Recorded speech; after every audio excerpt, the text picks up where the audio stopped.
우리가 환영의 박수로 이렇게 쳐주시면 감사하겠습니다.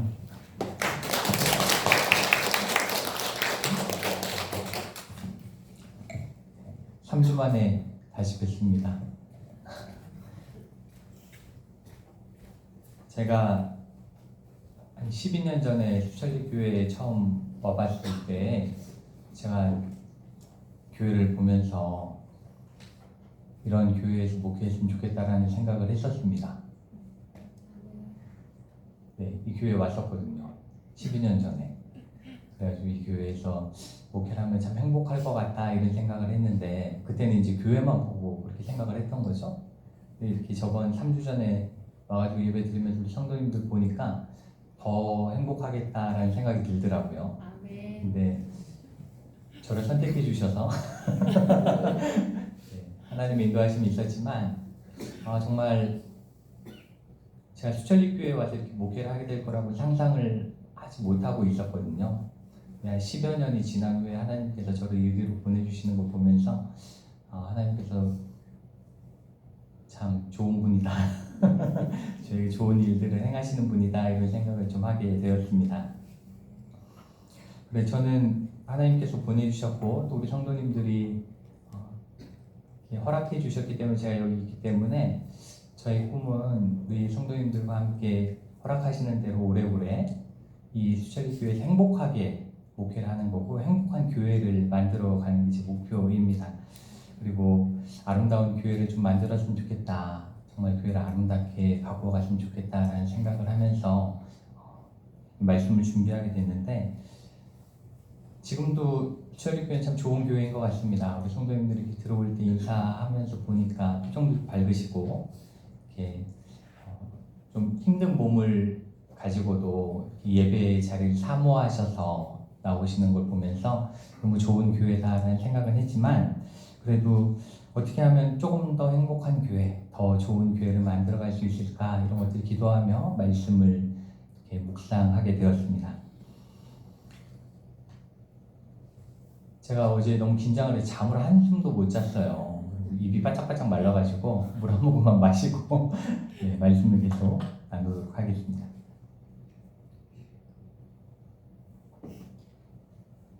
많은 사람들이 꿈꾸죠. 좋은 교회를 꿈꿉니다. 그렇죠? 다들 아마 아름다운 교회를 생각하시고 이런 교회가 됐으면 좋겠다 이렇게 꿈꾸시는 교회들이 있을 거라고 생각을 합니다. 제가 예전에 섬기던 교회인데 거기 안수 집사님은 대표기도 시간이 되면은 기도에 교회에 대한 기도를 되게 길게 하셨어요. 근데 되게 굉장히 인상적으로 저한테 이렇게 들려와가지고 벌써 한 8, 9년 됐는데도 그 기도가 아직도 이렇게 기억에 남는데 기도를 어떻게 하시냐면 하나님 우리 교회 앞마당에 작은 개울이 흐르고 그 안에 물고기들이 헤엄치고 잔디밭에 아이들이 뛰놀고 유치원부터 대학교까지 교회 안에 있으며 뭐 이런 식으로 이렇게 기도를 항상 하는 거예요. 그러면서 이것이 하나님이 원하시는 교회가 아니겠습니까? 이렇게 기도를 하셨어요. 이렇게 그거 기도를 이렇게 들으면서 머릿속에 이렇게 그려지잖아요. 그렇게 생각해보면 되게 좋은 교회겠는데 되게 아름다운 교회겠는데 되게 괜찮아 보이는데 이렇게 생각은 들지만 결국 그게 하나님이 원하시는 교회일까? 하나님이 기뻐하시는 교회일까? 이렇게 생각해보면 그냥 본인이 꿈꾸는 교회인 거예요. 본인이 꿈꾸는 교회를 쭉 이야기하시면서 결국은 그냥 이게 하나님이 원하시는 교회가 아닙니까? 이렇게 주장을 하는 거죠. 그렇게 기도를 하시는 걸 이렇게 들으면서 사람이 볼 때는 이쁘고 아름다운 교회일지 몰라도 정말 하나님이 기뻐하시는 교회일까라고 생각해보면 뭐 교회 앞에 개울이 안 흐른다고 해서 안 좋은 교회도 아니고 그 안에 물고기가 없다고 해서 뭐 안 좋은 교회도 아닌데 그 사람의 생각이 아닌가라는 생각을 했던 적이 있습니다. 이렇게 우리는 대부분 자신이 생각하고 자신이 꿈꾸는 교회들을 많이 이렇게 머릿속에 떠올리고는 합니다. 그렇지만 정말 중요한 건 내가 생각할 때 좋은 교회, 내가 생각할 때 좋은 것 이러한 것들이 아니라 하나님이 보실 때 좋은 교회, 하나님이 보실 때 기쁜 교회 이런 교회를 만들어가는 게 정말 우리의 역할이 아닌가라는 생각을 하게 됩니다. 그렇죠? 그리고 그러한 교회는 우리가 무언가 계획해내는 교회가 아니라 성경이 우리에게 가르쳐주는 교회를 우리가 만들어가면, 그대로 이루어가면 그게 하나님이 기뻐하시는 교회고, 그게 하나님이 좋아하시는, 그렇죠? 행복해하시는 교회가 되는 거예요. 그렇기 때문에 저는 그 말씀 속에서 하나님이 원하시는 교회를 찾고자 하고, 또 그 하나님이 원하시는 교회의 가장 좋은 모범은 우리가 잘 아는 것은 초대교회죠. 처음 세워진 교회는 정말 하나님께서 기뻐하시는, 막 믿는 자들이 3,000명이 넘어가게 막 부흥하게 되는 그러한 교회가 바로 이 초대 교회의 모습입니다. 그래서 저는 오늘 우리가 함께 읽은 2장 42절부터 47절 말씀을 통해서 과연 하나님이 기뻐하시는 교회는 어떠한 교회인가, 하나님이 원하시는 교회는 어떠한 교회인가에 대해서 생각해보고, 또 그 말씀을 가지고 우리가 적용시켜 나가고자 합니다. 우리가 오늘 말씀 속에서 하나님이 기뻐하시는 교회로 첫 번째 볼 수 있는 것은 바로 이 초대교회는 말씀을 사모하는 교회였다라는 겁니다. 말씀을 사모했어요. 그래서 오늘 말씀 42절 우리가 처음 시작하는 게 이렇게 되어 있죠. 그들이 사도의 가르침을 받아, 이걸로 시작을 합니다. 말씀을 듣는 게 굉장히 중요하고, 교회로 모이기 시작한 다음에 가장 먼저 한 것이 바로 가르침을 받는 겁니다. 가르침은 무슨 지식적인 게 아니죠. 말씀에 대한 가르침을 받고, 말씀을 함께 나누고, 말씀을 읽고, 이것이 바로 가장 먼저 한 초대교회의 모습입니다. 그리고 이 말씀을 가장 먼저 본 이유 중에 하나는 바로 우리가 신앙생활을 해보면 다양한 성령 체험도 하고 또 많은 은혜를 받기도 합니다.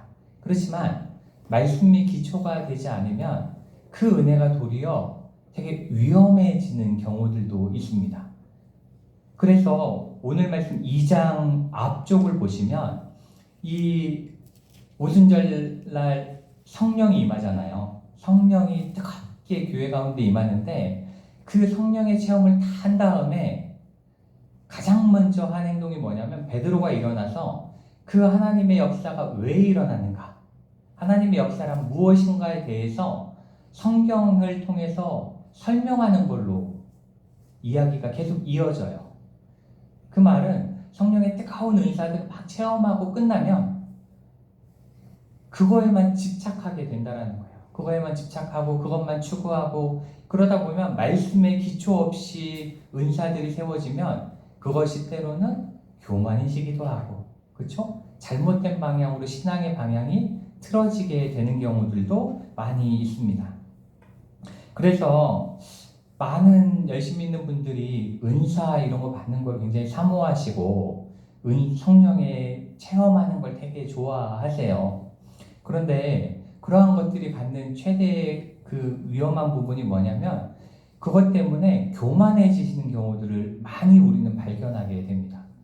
어떤 분은, 제가 직접 경험한 분은 아니고 어떤 분이 저에게 이런 이야기를 해주신 적이 있는데, 자기가 하나님을 정말 간절히 만나고자 40일 새벽 금식을 한 거예요. 40일 금식을 하고 열심히 기도를 했어요. 그런 다음에 그것을 이루어냈어요. 그래서 너무 좋아서 한 이틀만 더 해볼까? 그리고 더 한 거예요. 근데 문제는 그것들 기도하면서 그렇게 체험한 것까지 좋은데, 거기서 끝나니까 내가 예수님보다 더 뛰어난 것 같은데? 이러면서 사람이 예수님을 믿는 사람이 아니라 예수님보다 자기가 뛰어나다고 생각하는 사람이라고 이렇게 여기기 시작하게 된 거죠.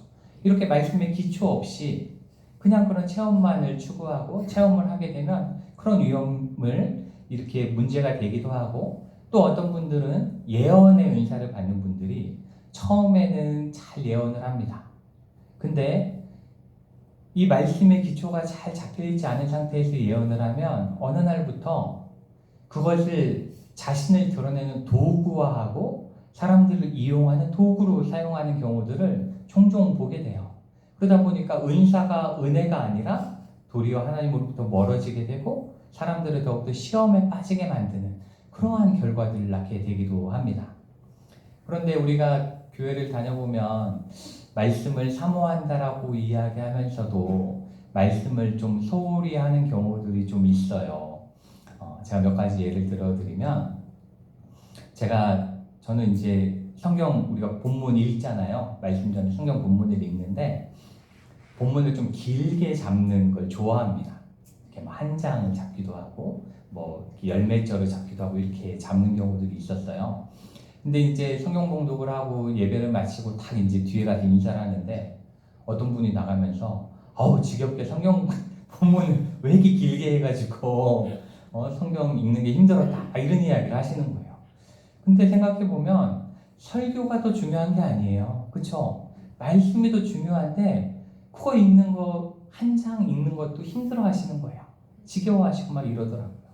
그걸 보면서 좀 뭐가 옳은 거지? 라는 생각을 한 적이 있고 또 한 번은 제가 청년부를 이제 좀 오래 섬겼는데 청년부를 이렇게 예배를 드리면 앞에 한 20분에서 한 25분 정도 찬양을 해요. 막 손을 들고 찬양하고 눈을 감고 찬양하고 막 은혜롭게 찬양을 합니다.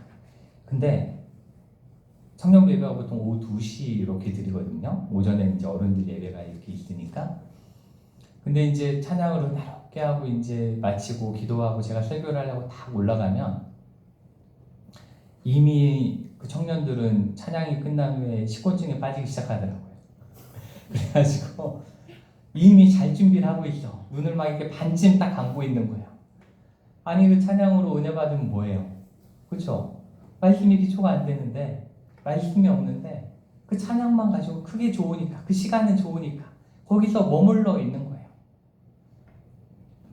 또 어떤 권사님이 한 분 계셨습니다. 이분은 기도를 엄청 열심히 하시는 분이에요. 너무 열심히 하시고 방언도 하시고 예언도 하시고 이런 분이셨는데 이제 구역 예배를 가잖아요. 그러면 이제 제가 교구장일 때 구역 예배를 이렇게 간단 말이죠.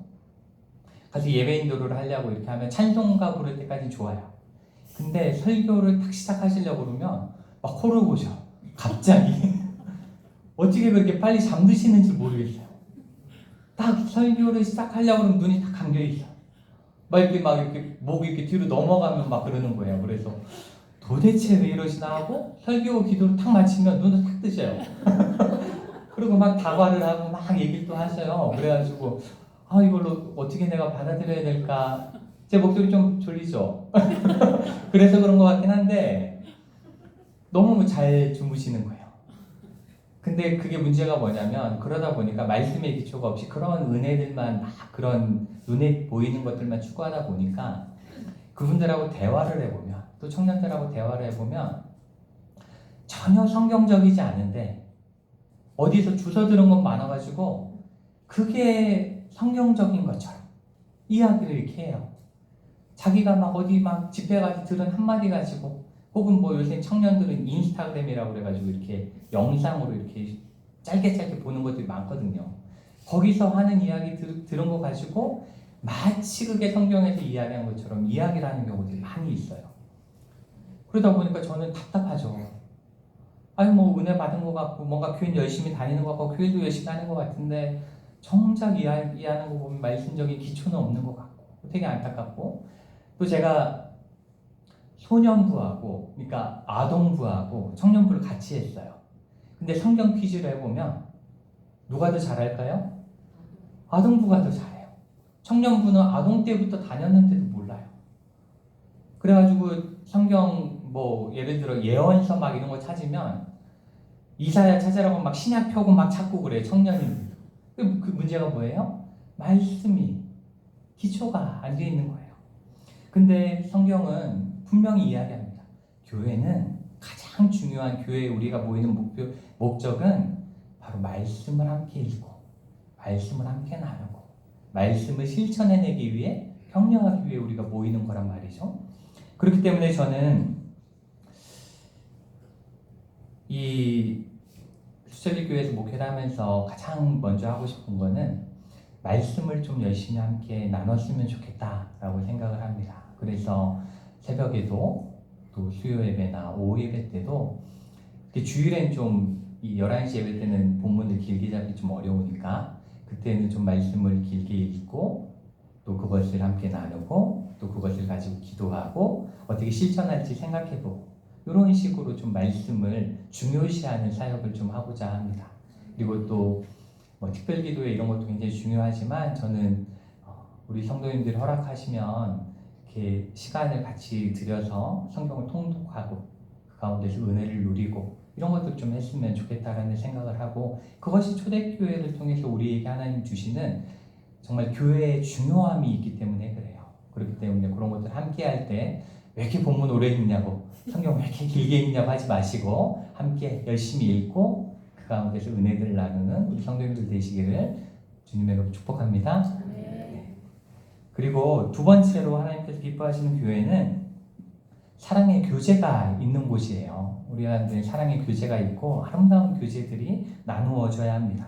오늘 말씀을 보면 서로 교제하고 믿는 사람이 다 함께 있어 모든 물건을 서로 통용하고 또 재산과 소유를 팔아 각 사람의 필요를 따라 나눠주며 이렇게 표현하고 있습니다.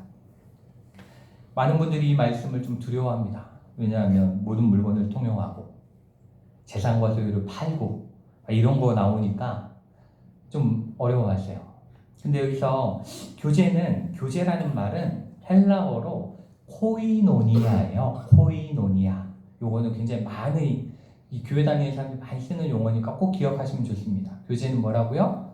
코이노니아. 코이노니아 교제인데 이 단어는 그 안에 어떠한 의미를 내포하고 있냐면 공동, 영어로 하면 common이라고 하는데 공동이라는 의미를 함축하고 있습니다. 그렇기 때문에 공동의 것을 함께 나누는 것을 코이노니아라고 하는 거예요. 그런데 이 말씀을 읽으면서 우리가 굉장히 조심해야 되는 게 한 가지 있는데, 이 말씀을 읽으면서 그냥 우리가 함께 재산 다 갖다 바치고 공동으로 함께 쓰고 같이 자고 같이 먹고 이래야 되는 건가? 라고 생각할 수 있지만 그런 말씀은 아닙니다. 이러한 오해 가운데 나온 게 뭐냐면 커뮤니즘이라고 하는 공산주의입니다. 공산주의의 어찌 보면 기초가 이 말씀 가운데 있는 거예요. 여기서 나오는데 그 공산주의가 뭐예요? 공동소유, 공동재산, 공동분배 이런 거잖아요. 이렇게 누구 자본가가 있고 착취당하는 계급이 있고 이런 게 아니라 똑같아야 된다. 이게 공산주의인데 어찌 보면 그러한 이념적 뿌리가 여기서 오지만 이것을 잘못 이해해서 만들어진 게 공산주의인 거예요. 그리고 또 공산주의가 아니어도 많은 이단들이 이 말씀을 이용해서 재산을 착취하는 경우들이 많이 있습니다. 몇 년 전에 뉴스에도 되게 크게 다루어졌던 건데 은혜로 교회라는 데가 있었습니다. 근데 거기가 성도들한테 재산을 다 팔아갖고 갖고 와라. 다 모아라. 그런 다음에 피시에 땅을 사가지고 거기로 다 이주를 했어요.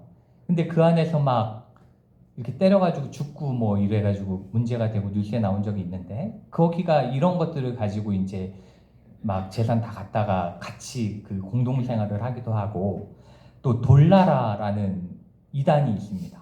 거기도 보면은 다 재산 가져다가 브라질에 땅을 사가지고 거기에 지상천국을 만든다고 막 땅 사서 지금도 거기 굉장히 크게 되어져 있는 걸로 잘 알고 있는데 그렇게 생활을 하기도 합니다.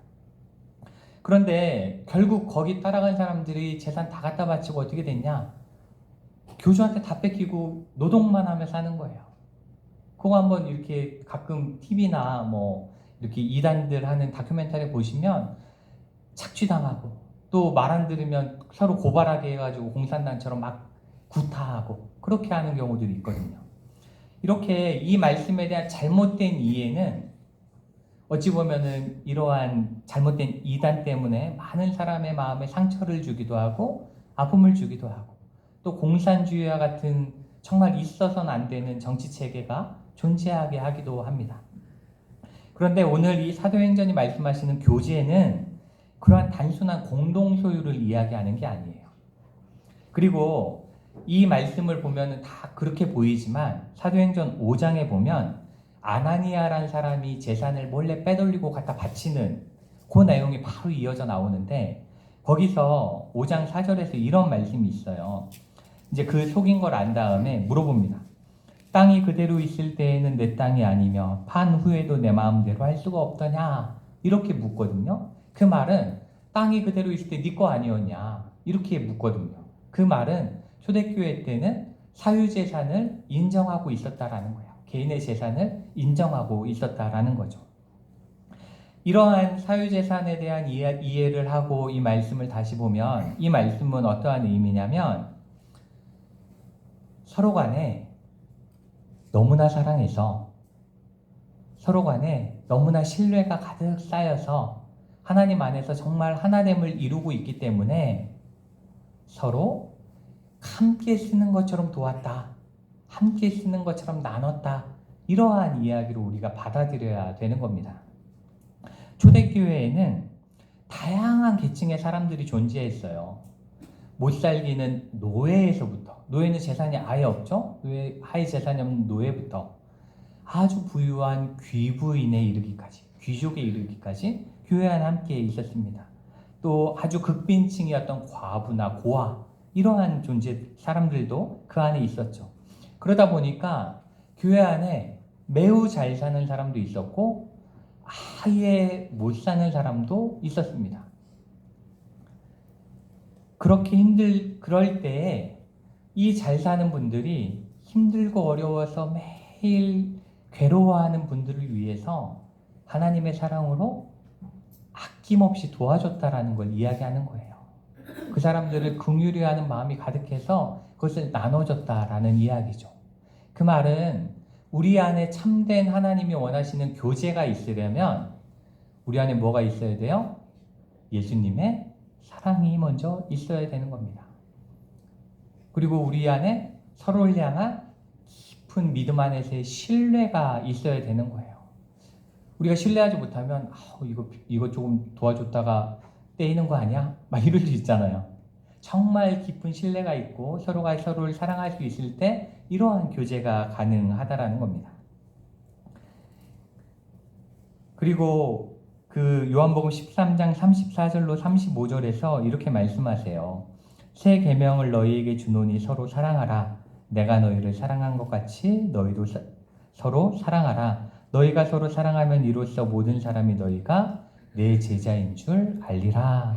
아멘. 이렇게 말씀하고 있는데 이런 것처럼 모든 사람들이 예수님의 사랑을 다 느끼고 깨닫고 알아가고 있을 때 우리는 서로 그 예수님의 마음 안에서 사랑할 수 있다라는 거죠.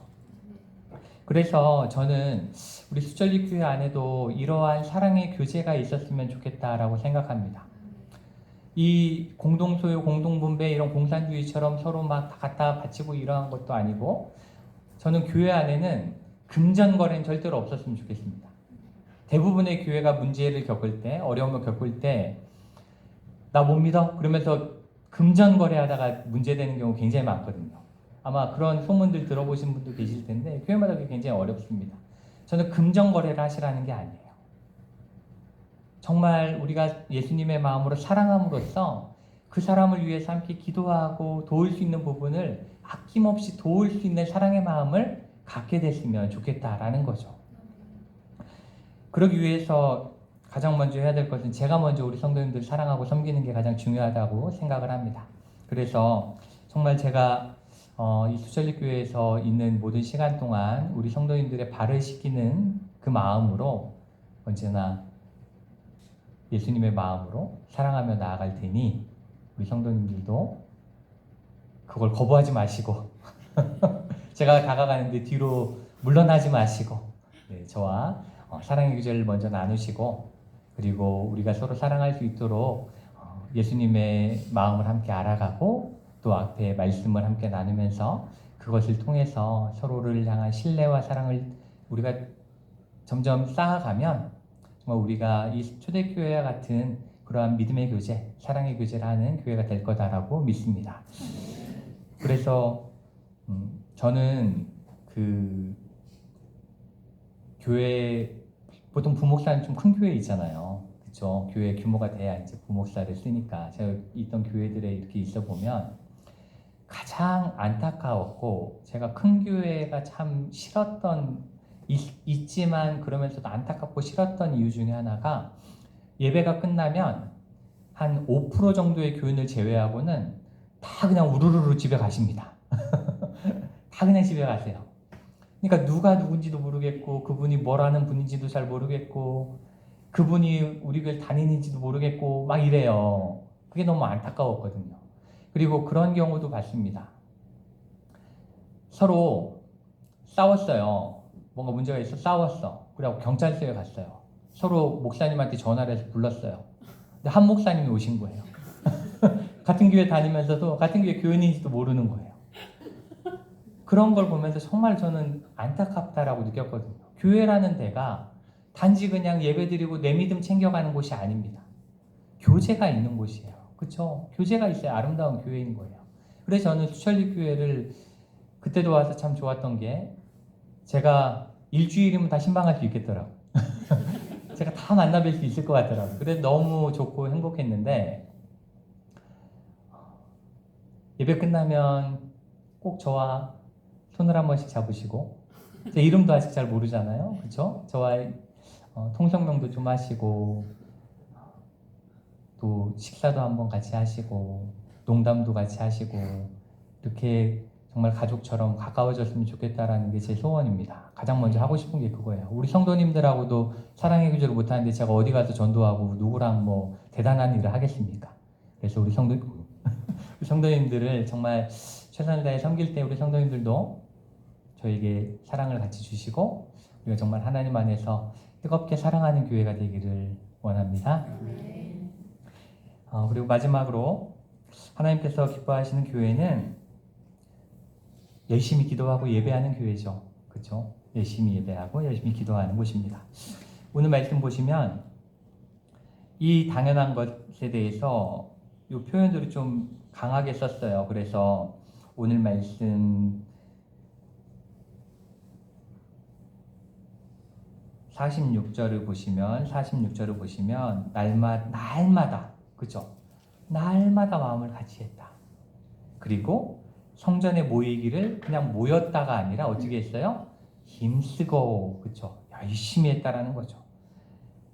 그리고 집에서 떡을 떼며 기쁨과 순전한 마음으로 음식을 먹고 하나님을 찬미했다. 하나님을 찬양했다. 열심히 한 거예요. 예배드리는 거, 기도하는 거 정말 열심히 한 거죠. 그렇게 하는 것이 하나님이 기뻐하시는 교회다라는 겁니다. 어찌 보면 우리는 이 교회에 오는 시간을 너무 당연하게 생각하고 그냥 다녀와야지 이렇게 생각할 때가 굉장히 많이 있습니다. 그렇지만 어찌 보면 그것은 우리가 너무 교회 가기 편한 시대를 살아가고 있기 때문에 이런 건 아닐까라는 생각을 합니다. 저번 주쯤 제가 섬기던 교회에 중국인 목사님이 가끔 오셨어요. 중국인 목사님 오셔서 이렇게 얘기한 걸 들어봤는데 중국에서 교회를 개척하고 열심히 목회를 했는데 공안들이 맨날 와서 감시를 하는 거예요. 공안들이 와서 감시를 하면서 와가지고 교인이 몇 명 이상 늘면 너는 잡아갈 거다. 이렇게 이야기하더래요. 조그만 교회까지는 봐줄 텐데 교인이 더 늘면 잡아갈 거야. 그렇게 이야기를 했대요. 근데 본인은 몰랐는데 나중에 알고 보니까 교인들을 다 불렀답니다. 한 명 한 명. 공안이. 그래가지고 몇 명이 모이는지 어떻게 모이는지 누가 다니는지 다 확인을 한 거예요. 그래가지고 그분은 중국에서 나와서 중국을 다시 못 돌아가요. 중국인인데도. 왜냐 거기서 조금 더 인원 부흥되면 이제 잡혀가서 목사는커녕 아예 이제 살지도 못할 수도 있으니까 못 돌아간대요. 그래서 이제 태국으로 가서 뭐 태국에 있는 중국인들을 상대로 선교하겠다 뭐 이런 이야기를 들었는데 그런 걸 보면서 우리가 이렇게 나올 수 있는 게 너무 행복한 건데 그쵸? 누구도 우리를 못 막잖아요. 안 막잖아요. 나오는 걸 당연히 뭐라고 안 하잖아요. 그런데 우리는 왜 예배 가는 걸 소중히 여기지 않을까?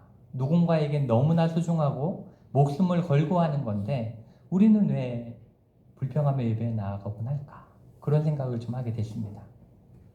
우리 성도님들 교회 오실 때 이 시간 길지 않잖아요. 그렇죠?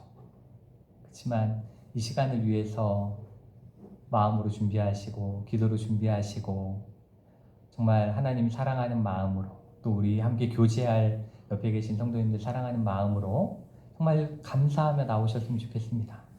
그래서 우리가 모일 때마다 하나님을 예배할 때 우리 가운데 뜨거움이 있고 우리가 기도할 때마다 서로를 향한 사랑이 넘치고 이러한 우리 수철리 교회가 된다면 이 교회를 하나님께서는 기뻐하실 줄 믿습니다. 그리고 저는 우리 많은 이 땅의 교회들이 전도에 너무 많은 돈을 투자하고 전도를 위해서 노력하지만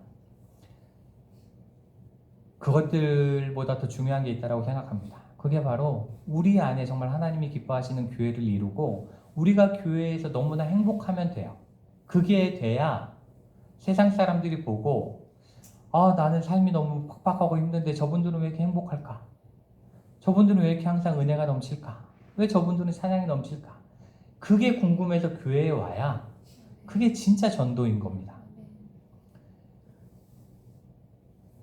저 온양 시내에 제가 섬겼던 교회도 전도 행사를 엄청 했던 때가 있어요. 제가 가기 전이었는데 1000명 정도였던 교회가 3000명이 됐었답니다. 근데 교회가 어려움이 딱 겪고 교회 안에 행복함이 딱 사라지니까 그 2000명이 한 번에 없어졌어요. 그러니까 전도는 사람을 이 교회로 불러들이는 게 중요한 게 아닙니다. 우리가 행복하고 하나님의 은혜 가운데 넘쳐서 그들이 부러워서 와야 그분들이 이 안에서 다시 하나님을 행복함을 느끼고 정말 하나님을 알아가고 그러면서 교회가 부흥해 나갈 때 그게 정말 이 초대교회에서 그러잖아요.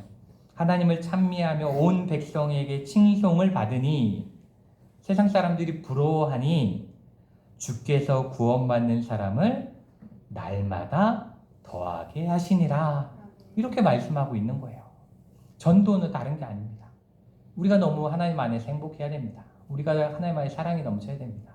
그러니 정말 우리 아름답고 행복한 교회 앞으로 잘 만들어 가시길 소망하고, 제가 유치부도 했었거든요. 유치부 하면서 우리 아이들이 제일 했던 게 하나 있어서 그걸 우리 함께 한번 해봤으면 좋겠는데, 이렇게 옆에 계신 성도님들 바라보시면서 머리 위로 이렇게 하트를 하고 사랑합니다 웃으면서 사랑합니다 한번 해보실까요? 사랑합니다 사랑합니다. 네. 저와도 한번 해보실까요? 사랑합니다. 네. 정말 이렇게 웃음이 넘치고 사랑이 넘치는 우리 수철리 교회를 함께 기도하며 만들어 가시길 주님의 이름으로 축복합니다. 다시 기도하시겠습니다. 사랑과 은혜가 많으신 하나님 감사합니다. 주님께서 우리를 이 교회로 불러주시고 우리로 하여금 교회되게 하셨습니다.